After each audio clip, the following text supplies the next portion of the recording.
things do you need to look for to become your most productive self?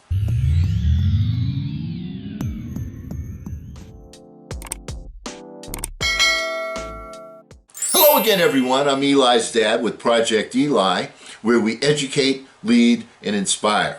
And we're continuing with from our last video where we're reflecting on that we published about 250 or so videos. And today what we're going to focus on is, what does it take to be super productive? What are the little things that you need to do? We're sort of reviewing, so let's get started right now. Think about how you looked at your first job. How would you describe it? When you fast forward 4 jobs later, imagine how effective you would be at that very first job this time. You'd be better because your additional experiences made you more aware and more capable. That's why education cannot outweigh experience. By identifying the gap between education and experience and innovating through entrepreneurship type thinking, your progress greatly exceeds what happens from just working to becoming more efficient. Now, being productive means a lot more than just anticipating. It also means taking action to prevent, which keeps you from ending up on the wrong side of the fence.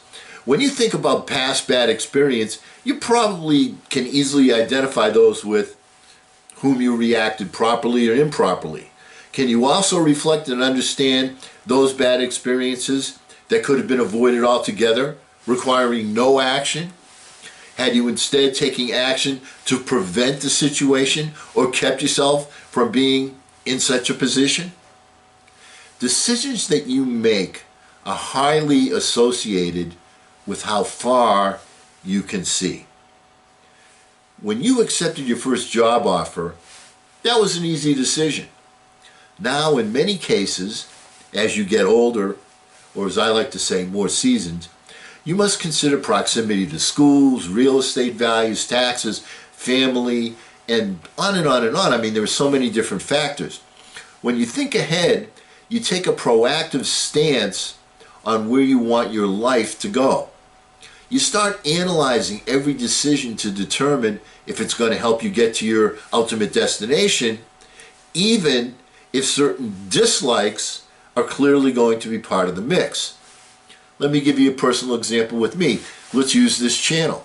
Now, my objective, my goal, my burning desire was to create blueprints for my son Eli, so that later in life, when he needs that information, right now he's 15, there's not a whole lot he can do with a lot of the stuff we're teaching, but if I create something that he can use later on, then that's going to be a good legacy to hand down to him, so I can pass along these lessons. I mean, there's a tremendous difference in our ages, so it's important for me to make sure that he can get off to a good start, that he can do the right thing, so that he has some blueprints for how to be successful.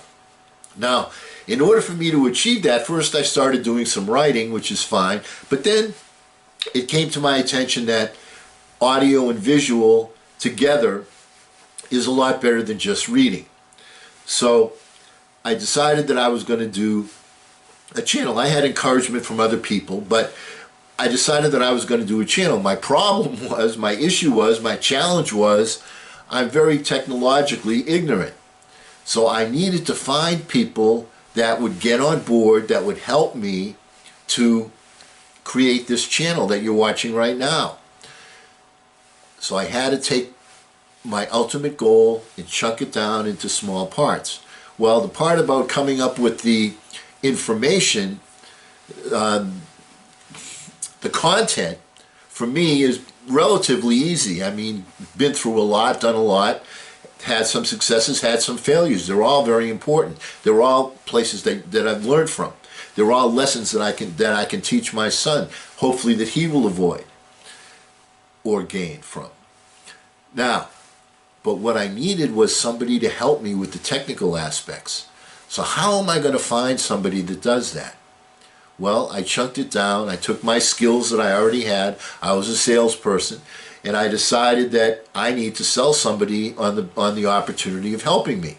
So I walked out and I made a commitment to myself that every day I was going to talk to 4 or 5 different people that seemed to have some sort of knowledge in this area and see what I could come up with. And I must have talked to 70 or 80 or 100 people. I said 4 or 5 every day. So I knew I was going to get no, no, no, no, no, no, that I was going to get yes, and then people were going to, disappear. That happened a couple of times until I finally came upon somebody that was able to lock arms, wanted to become a member of the Project Eli tribe. We locked arms. He introduced me to a lady named Amber who does all my video work, and an outstanding job. Thank you, Amber. Part of the team. But it takes little steps. It takes the courage to go up to 4 or 5 people that you don't even know and make a presentation. So that was a step that I determined was necessary to get from here to there to there to there. What steps do you need to take? Chunk them down. Chunk them down. All right? Because decisions that you make are highly associated with how far you can see. Being proactive is believing everything is in your control. Making a habit of taking ownership of your outcomes is an essential trait. You got to take the approach of the driver and not the passenger. Instant gratification is a weakness and cannot be allowed in your life. Consistency and hard work lead to positive outcomes. Being consistent doesn't mean performing like a worker bee over and over and over without a purpose. It's about how you think about life and the actions you take to achieve a particular end. Consistency in your goals and in your thinking allows you to make sense of things. Making sense gives you perspective on what you're doing and how each little step is a part of the big picture. Focus. Continually re-examine your why. It is essential to help you remain disciplined in your approach to success. Discipline gives you freedom to fine-tune and to create. That's why that quiet thinking time you give yourself, where you focus on your goals every single day, is so critical. It's a major part of the success formula. Now, consistency comes from observing the traits and habits of those people that are around you. The members of your entourage, your mastermind group, and your posse deserve careful consideration. You've got to adopt the habit of chasing the victory of achievement and not the instant gratification of money attainment. This is the fuel that empowers your engine to reach its maximum productivity. It is this passion that gives birth to the saying, do what you love and you won't work a single day in your life. I love doing these videos. I'm doing them for my son. I'm passionate about it. Love is an emotion evoked by passion. Therefore, spending all day doing something that you love means you are reinforcing your belief.